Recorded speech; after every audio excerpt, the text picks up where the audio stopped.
어느 날 한 부잣집에 절세미인이 하룻밤 묵고가기를 청했습니다.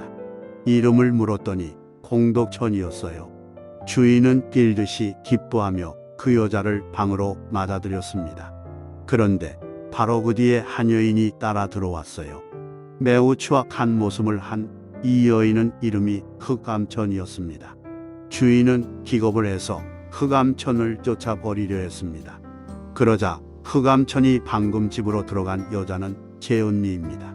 저는 늘 언니와 함께 있어야 합니다. 그러니 저를 쫓아내려면 우리 언니도 같이 쫓아내야 합니다라고 말했어요. 집주인이 공덕천에게 가서 그것이 사실인지 물었더니 사실이라고 했죠. 주인은 한참을 생각하다가 둘 다 쫓아버렸습니다. 그 후 자매는 다시 어느 집을 찾아갔는데 어리석은 집주인은 두 명 모두를 기쁘게 맞아들였다고 합니다. 여러분이 낙을 취하려면 고도 기꺼이 받아들여야 하고 고를 버리고 싶다면 낙도 기꺼이 버려야 합니다. 어리석은 자는 낙을 취하기 위해 고도 받아들이고 지혜로운 자는 고를 버리기 위해 낙도 같이 버립니다. 이를 비유적으로 표현한 것이 경전에 나오는 공덕천과 흑암천의 이야기입니다. 괴로움을 없애고 해탈을 하고자 하면 고와락을 같이 버려야 해요. 욕망을 놓아버리면 고와락이 같이 없어집니다. 따라서 해탈의 경지는 즐거운 상태가 아니고 적정의 상태입니다. 힌두교에서 말하는 해탈은 즐거움만 있는 경지를 말하는데 이는 이치에 맞지 않습니다. 인간관계를 정리하려면 그로 인한 장점이나 이익도 같이 버려야 합니다. 유지하고 싶다면 그로 인한 불편함이나 손해도 같이 받아들여야 합니다. 부부관계에 대해 고민하는 사람들도 이야기를 들어보면 다 이 문제로 고민하는 겁니다. 조금 성질이 나면 이혼하겠다고 하다가 자고 일어나서 괜찮으면 또 천생연분이라고 합니다. 관계의 이익과 손실이 같이 있기 때문입니다. 손해가 더 커 보일 때는 이혼하겠다고 하다가 이익이 크다 싶으면 또 관계가 좋아 보이는 거예요. 어떤 관계에서도 늘 이익과 손해가 함께 온다는 걸 알아야 해요. 이혼을 하고자 하는데 위자료 때문에 이러지도 못하고 저러지도 못하는 사람들이 있어요. 이혼을 하자니 재산이 아깝고 그렇다고 계속 같이 살자니 꼴보기가 싫은 거죠. 그럴 때 남편이나 아내를 내보내려고 하면 재산을 붙여서 같이 내보내야 합니다. 인생의 고뇌는 늘 이렇습니다. 아이들과의 문제도 마찬가지예요. 집에서 같이 살자니 꼴보기가 싫고 내보내려니 하루 이틀 지나면 또 보고 싶어서 문제죠. 수행이란 둘 다 쫓아내는 길만 있는 게 아닙니다. 낙을 즐기고 싶다면 고를 기꺼이 받는 자세도 수행입니다. 인연을 지었으면 과보를 기꺼이 받는 거예요. 돈을 빌렸을 때 기꺼이 이자를 쳐서 갚을 생각을 하면 괴롭지 않습니다. 빌릴 때는 좋아해 놓고 막상 갚을 때가 돼서 울고불고 괴롭다고 한탄하면 안 됩니다. 대부분 사람들이 마음이 불편한 이유는 자기 중심적으로 이해관계를 따지기 때문입니다. 손해가 싫으면 이익도 버려야 하고 이익이 좋으면 손해를 기꺼이 감수해야 해요. 부처님께서도 늘 고와락, 괴로움과 즐거움이 함께 온다고 하셨습니다. 고락이 윤회한다고도 하죠. 고와락이 함께 오는 이유는 우리에게 욕구가 있기 때문입니다. 욕구를 버리면 고와락이 같이 사라져요. 여러분은 락에 심취해 있기 때문에 욕구를 버리고 싶지 않아 합니다. 그러니 필연적으로 고가 뒤따라오는 거예요. 괴로움을 완전히 없애고 싶다면 즐거움도 같이 버려야 합니다. 이렇게 말하면 그러면 인생을 무슨 재미로 삽니까 하고 묻는 사람들이 있어요. 낙을 버리기 싫다는 말이죠. 그렇게 낙을 붙잡으면 고는 자동적으로 따라옵니다. 고를 없애는데 다른 특별한 방법이 있는 게 아니에요. 고와락은 늘 붙어 있습니다. 세상에서는 고와락을 분리시켜서 즐거움만 있는 곳을 천당이라고 하고 괴로움만 있는 곳을 지옥이라고 합니다. 그리고는 다들 천당에 가려고 애를 씁니다. 그러나 그것도 다 욕망일 뿐 고와락은 분리시킬 수 없어요. 고와락을 오가며 윤회하는 게 우리의 삶입니다. 부처님께서는 괴로움이 왜 일어나는지 마음의 작용에 대해 깊이 탐구하셨고 그 원리를 깨달으신 분입니다. 그런데 부처님의 가르침을 다음 생에 좋은 곳에 태어나기 위해 공부한다면 그 가르침이 위대하다고 할 게 뭐가 있겠어요? 설마 부처님께서 다음 생에 좋은 곳에 태어나기 위해 수행을 하셨을까요? 우리처럼 평범한 사람이라면 왕의 지위를 한번 얻어볼까 하는 마음으로 수행을 했을지도 모릅니다. 그런데 부처님은 이미 가지고 있던 왕의 지위도 버리고 6년의 수행 끝에 깨달음을 얻으셨잖아요. 그 깨달음이 과연 어떻게 하면 더 큰 나라의 왕이 될 수 있는가? 이런 내용일까요?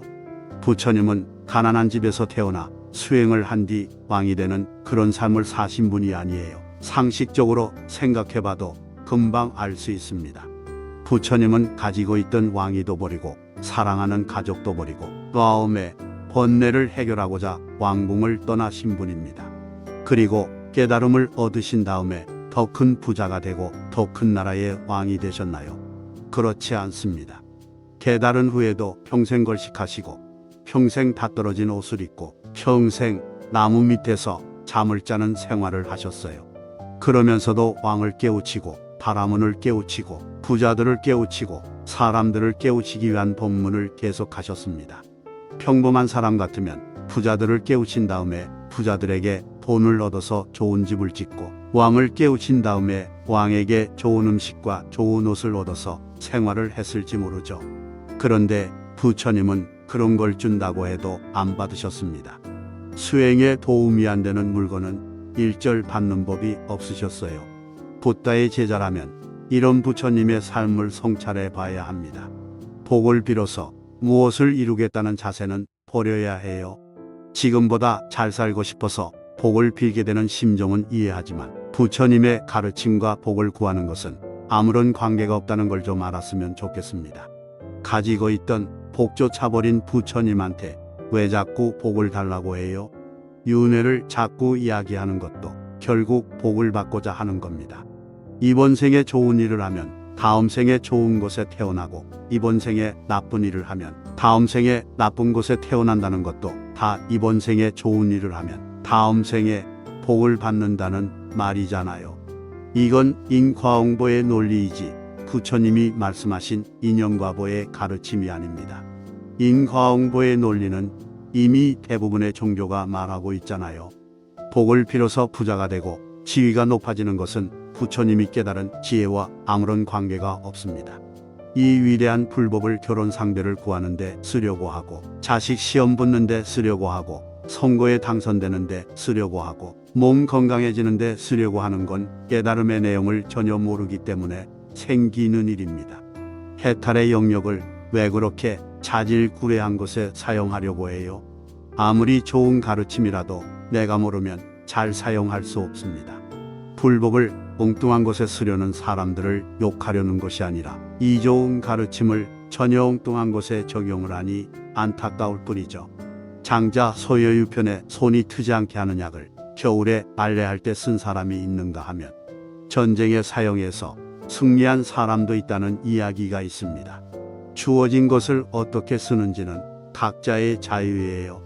다만 정토불교 대학에 와서 불법을 배울 때는 그래도 부처님의 가르침이 진가를 발휘할 수 있도록 잘 배워야 하지 않을까요? 부처님의 가르침을 어떻게 적용하든지 그건 여러분의 자유입니다. 다만 부처님이 깨달음을 얻기 위해서 왕위도 버리고 가족도 떠나셨다는 점, 그리고 깨달음을 얻으신 후에도 평생 세상에서 가장 가난한 사람의 모습으로 지냈다는 점에 의미를 잘 생각해 봐야 합니다. 세상에서 가진 것 하나 없이 살면서도 부처님은 왕을 가르쳤고 부자들을 가르쳤어요. 왕들이 부처님을 찾아와서 머리를 조아리며 가르침을 청했고 부자들이 부처님을 찾아와서 머리를 조아리고 가르침을 청했습니다. 평범한 사람 같으면 가르침을 주고 난 다음 한 번쯤은 그들에게 뭔가를 요구할 법도 합니다. 부처님은 법문이 끝나고 그들에게 뭔가를 달라고 하신 적이 한 번도 없어요. 오히려 그들이 준다고 해도 안 받으셨습니다.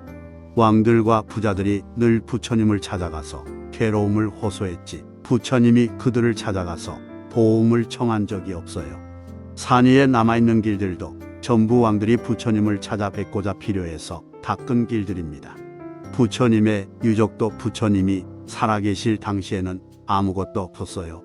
모두 후대의 왕들이 부처님의 삶과 가르침에 감동을 해서 세운 것입니다. 부처님은 절 하나 지은 것이었고 삶의 징표 하나 남기지 않고 살다가 가셨어요. 제자들과 후대 사람들이 그나마 남은 흔적을 찾아서 부처님을 기린 겁니다. 부처님이 떠난 후 제자들은 진흙 위에 남은 부처님의 발자국을 발견하고 그걸 잘 보관해두고 숭배하는 문화가 생겼습니다. 그리고 부처님의 시신을 화장하고 남은 유골이 아직 전해지고 있습니다. 부처님이 떠나실 때 남은 건 유골과 발자국밖에 없었습니다. 그러니 부처님의 삶을 있는 그대로 보면 아무런 흔적 없이 살다가 가신 걸 알 수 있어요. 이렇게 보면 누구나 부처가 될 수 있습니다. 왕이 되어야만 깨달음을 얻을 수 있다면 왕이 아닌 수많은 평범한 사람들은 붓다가 될 수 없어요. 부처님께서는 걸식을 하고 남이 버린 옷을 입고 처마 밑에 서 자는 사람도 붓다가 될 수 있다는 걸 몸소 보여주셨습니다. 그렇기 때문에 누구나 붓다가 될 수 있습니다. 우리가 지금 먹고 입고 자는 걸 보면 부처님이 살다 가신 조건보다 훨씬 좋습니다. 깨달음을 얻지 못하는 이유가 적어도 좋은 것을 못 먹고 좋은 옷을 못 입고 좋은 집에 못 사는 것이 아니라는 겁니다. 여러분이 깨달음이 아닌 다른 욕망을 추구하기 때문에 그 길을 가지 못하는 거죠. 끝까지 영상을 시청해 주시오 감사합니다. 구독과 좋아요는 큰 힘이 됩니다. 다음 영상에서 또 만나요.